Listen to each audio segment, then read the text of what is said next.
Product universe here.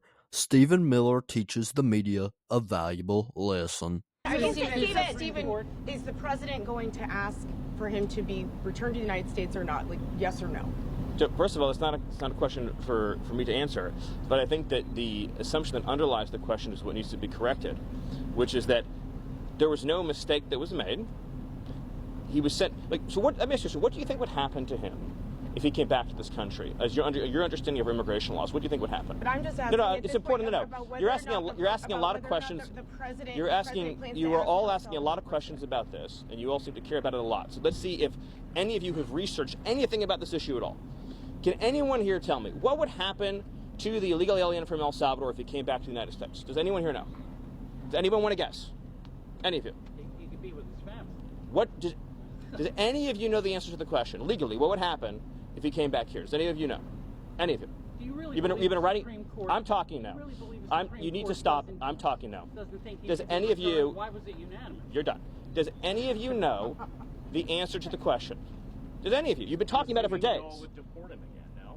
He would be arrested. Okay. He'd be put in confinement.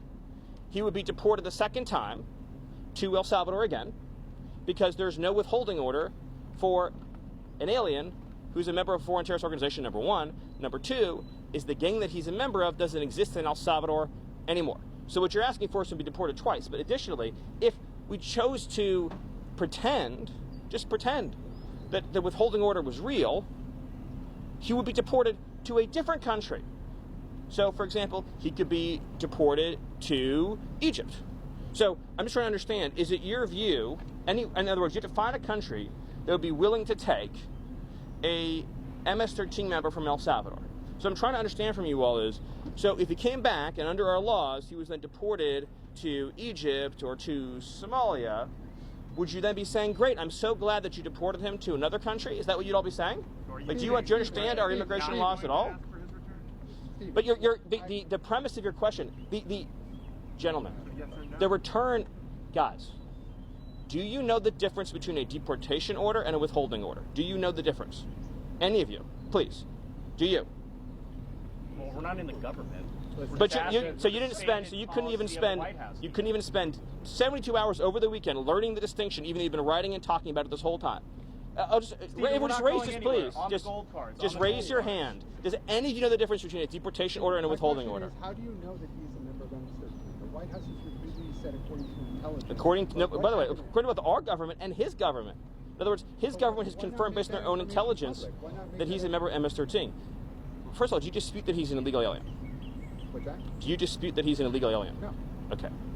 And do you dispute that as an illegal alien, we have the right to deport him?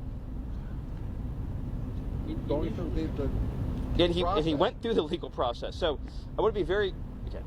What I'm getting from this conversation, which is educational for me, is that not one person in the media knows the difference between a deportation order and a withholding order. Is that a fair statement? You're learning about this all for the first time right now? I guess so. Okay. So a deportation order means the judge has said he must be deported from the country. He has no right to remain here any longer. He must be removed from the country. So his only options are to be deported to his home country or another country. That's it. There's no other option. He doesn't get to stay here. He doesn't get to live here. He has no future here. He has no right to be here. He's an illegal alien. So when you keep saying return, because you've been spun up by the open borders advocates, you all seem to be operating under the illusion that he would be able to come to the United States and just continue to live here illegally. That's not an option available to him. His only choices in life are to live in El Salvador or to live in another country. That's it. There's no other option, legally or otherwise, because he came to our country illegally.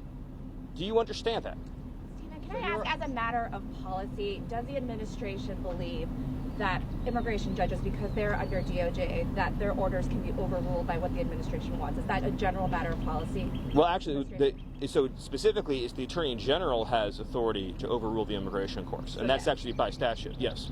Stephen Miller taught those reporters and members of the media a valuable lesson on immigration, as the reporters who claim to know everything indeed knew nothing on the subject which they have incessantly been reporting on, the subject of Kilmar Abrego Garcia and his deportation status, as Stephen Miller was trying to convey to them through their thick skulls that Kilmar Abrego Garcia will never live in the United States again because he is not a citizen of our country. He is a criminal, illegal alien who is designated as a terrorist because he was a part of a terrorist gang called MS-13. If Kilmar Abrego Garcia would ever be returned to our country, he would instantly be deported back to his home country of El Salvador, where he is a citizen, or any country that would take him in, according to Stephen Miller. It was totally astonishing how the media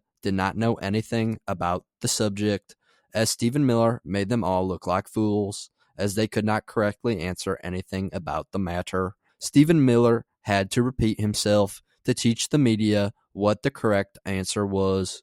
The correct answer on what is the difference between a deportation order and a withholding order. These reporters in the media who are writing stories and are trusted experts are not the experts they claim to be. They are biased politically and write whatever they think, regardless of the facts or knowing the situation. Stephen Miller exposed the media's bias masterfully, and his actions will continue to erode the American people's little trust in the media, as the media is not fair and not the experts that they pose to be. But that's just my 2 cents, and you're entitled to your 2 cents. If you want, share your opinion in the comments below, as all viewpoints are welcome. If you enjoyed this informational and educational video, then give the video a like and turn on my channel notifications so that you'll be notified the next time I release a new video. Thanks for watching. God bless you, and God bless America. Click on the videos on the screen to continue watching my content.